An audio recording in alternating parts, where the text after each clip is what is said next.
Hi guys, long time or really no talk. I'm back. I know I look a little bit not fully glammed today, but I missed you guys, and basically I'll give like a quick 2-minute update of where I've been for the last 8 months because it's been way too long. Basically back in June of last year, my mom and I both got COVID. Why am I telling you this? Basically she ended up having a lot of issues. She was immunocompromised before, so basically she ended up developing a lot of lung problems, a lot of issues. She now technically is on a home vent. We're trying to actively get her off of it, but it has been a tumultuous at 8-9 months, however many months it's been since that. Basically she got intubated in July and then trached, and then it's the whole 9 yards, and so there's been a lot going on with that. I had a cat pass away about a month ago. I adopted 2 cats when we had to turn back in, and then he's been safely adopted, not because of just the personality, things didn't mesh, and he had some other health issues that we couldn't exist with. And then found out that my current cat that we've had since February has feline leukemia, and we just got a kitten. So we are keeping them separated because they can't interact, because he does have the really contagious one. So now everything is changing. I'm gonna take him with me because I've been at my parents' house with helping out with my mom and everything. So yeah, so that's great. So that's where I've been, but and I'm not asking for anything from you guys because I've just missed spending time with you. But if you would like to donate to anything to help with her medical expenses or anything that's ongoing, I'm gonna link to the GoFundMe below in my video. Any little bit helps. I mean, if you can't, that's fine. Then if you could just spread the word or just wish her well, I would really appreciate it. But yeah, I didn't want to spiel my whole life story, but in a positive note, I got my ears pierced today up here. I wanted to get my cartilage pierced, but they don't do that at Ulta. Ulta just opened up ear piercing services, and the one by me does it. So I was like, yes. Wanted to do that last year for my 30th. Didn't get around to doing it because of everything that was going on with my mom. So I'm all these things, and I'm gonna go get a Spider-Man tattoo. I'll take you guys, maybe I'll take you on with that, maybe not through the whole process, but definitely on my list to do. But it's gonna be busy. It's gonna be, excuse me, tumultuous. I'm getting back into content creating. I'm getting back into cosplay and everything that I love, because not gonna lie, my mental health has suffered greatly because of it. And there's been a lot of times where I've not even felt comfortable filming, trying to just get my mind set into it, because I do love being creative and doing those things, and it has just been so stressful and hard and depressing, and my anxiety has been I can do a whole separate video on that if you guys would like me to, but it has just been a very long road with her. My mom and I are super close too, so it's been tough. But we're still here. We're getting through it. So without further ado, let's get into the video. I'm going to talk about the Kings of Sin series by Ana Huang. So about, I don't know if it was 2020 or 2021, I had read kind of the first one in the Twisted series, one with Alex and Ava. I had to think about that for a second. I know their names, but I blanked. And I didn't finish it because the smutty scenes were just not my vibe. And at the time I was I'm a very big mood reader, and I was I'm not feeling this book, whatever. And I DNF'd it. Went back this year, and I'm gonna do a whole separate video on the Twisted series. I'm not done. I'm on the second book right now with Rise and Bridget. And I'm just to let you guys know, I know that everybody loves Rise. I just I'm not feeling it right now. I like him and I like Bridget, but they're not I'm not connecting with them, to be honest with you. Yeah, I ended up liking the first one, was it Twisted? Oh my god, I'm blanking. I'll put it down below here because I can't think off the top of my head. I liked that one way more than I thought I was going to be honest with you. Yeah, that was kind of a surprise for me, but I do really like that one. But yeah, let's get into the ones that I have read and finished. So I decided to pick up King of Pride. Everybody was kind of talking about this, and I really liked, this is the second one, I'm sorry. King of Wrath is the first one. I really liked the cover for this, and I was you know what? I did a big book haul for myself in December, decided to treat myself, and I bought it. And I actually really like this one. This I rate probably like a 4 out of 5, I would say. So basically this one is between Vivian and Dante. And at first I wasn't sure that I was like about this. It's kind of got the billionaire trope, and not that I mind that. I don't mind that, because I'm a massive Lauren Asher fan. So just saying, love those. Eat them up like candy. Love them. But she's one of my other favorite authors. If you guys haven't noticed on my channel, I like everything Lauren Asher writes. I immediately devoured. Like her Lakefront Billionaires ones, cannot wait, like 100%. But King of Wrath is between Dante and Vivian, and so basically Dante is a billionaire CEO. This has what do you call it, like fake marriage trope, or like marriage and convenience, that kind of thing, which normally isn't my vibe, to be honest with you. I like fake dating, love fake dating. Fake marriage is not my favorite, but I actually really liked it in this instance. I love the way that they are both kind of written. I like the way that Dante kind of just wants to deny the attraction between the two of them.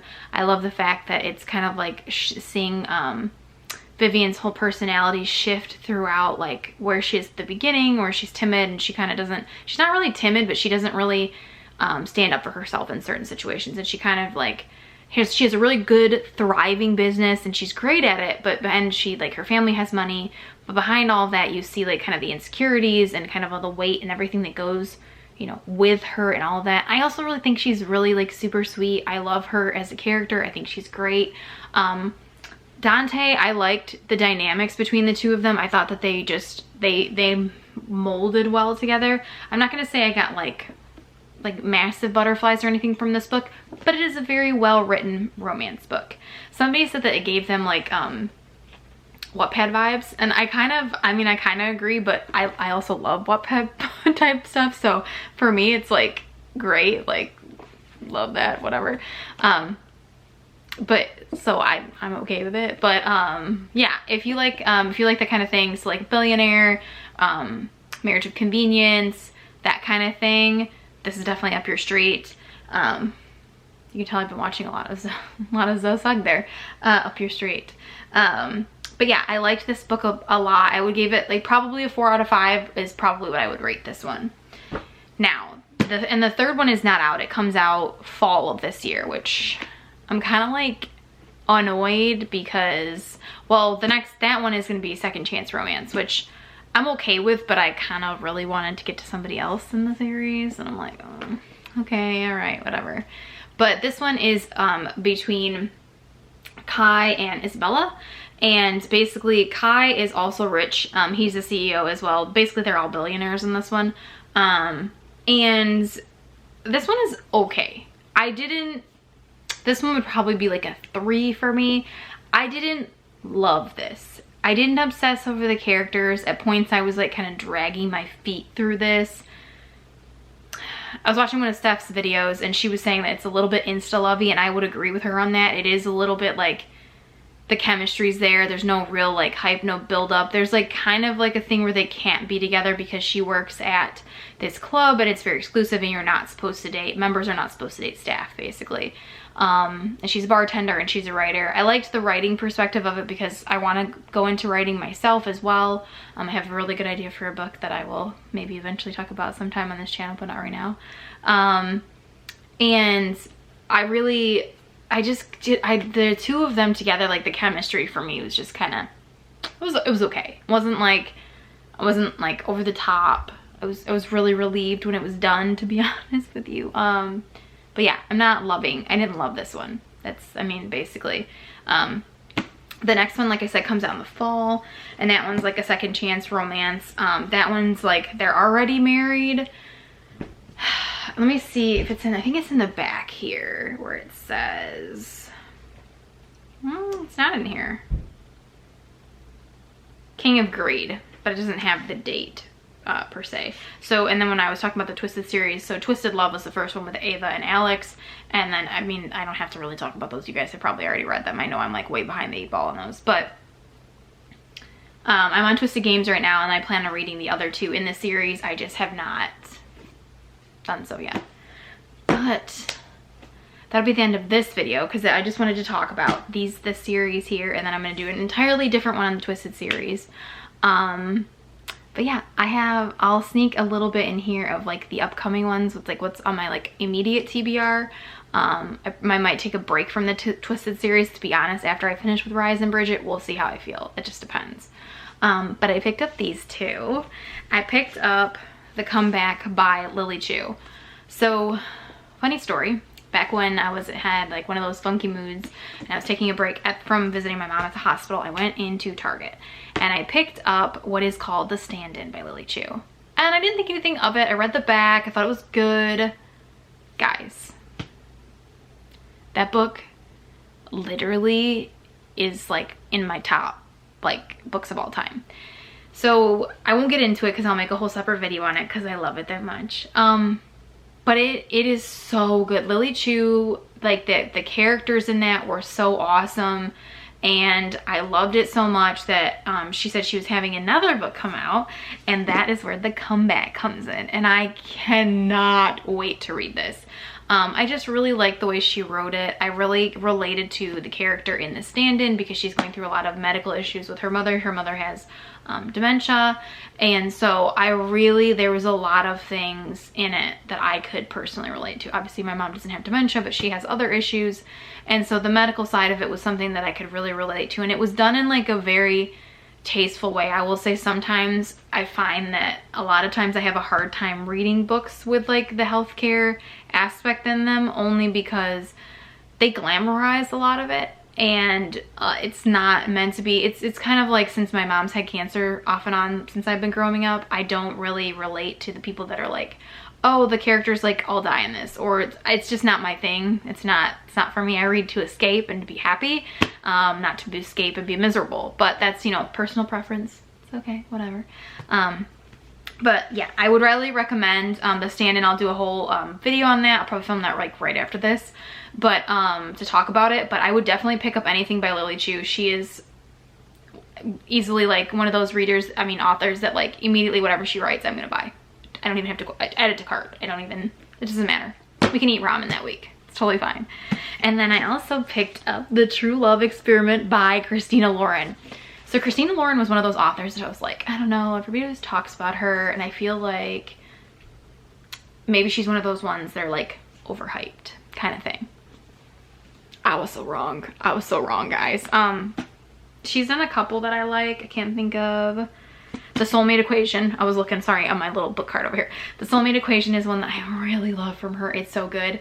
I read Something Wilder. I'm going to do a whole Christina Lauren video as well. I'm just waiting until I finish this one so I have a few of her books to talk about.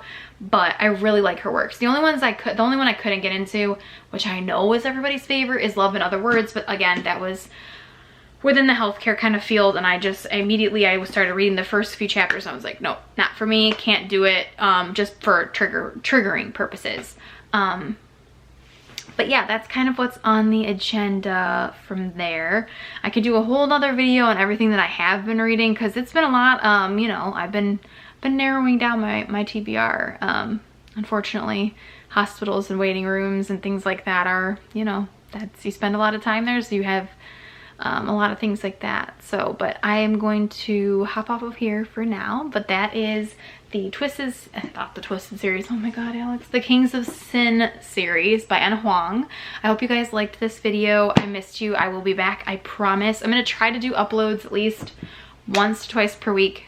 3 if I'm really like full steam ahead. We'll try. Like I said, I'm really trying to, like, we're coming back, guys, I promise.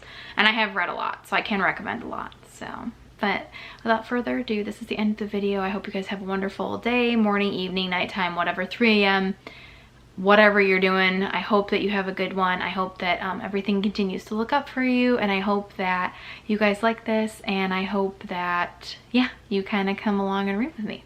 All right, guys, bye.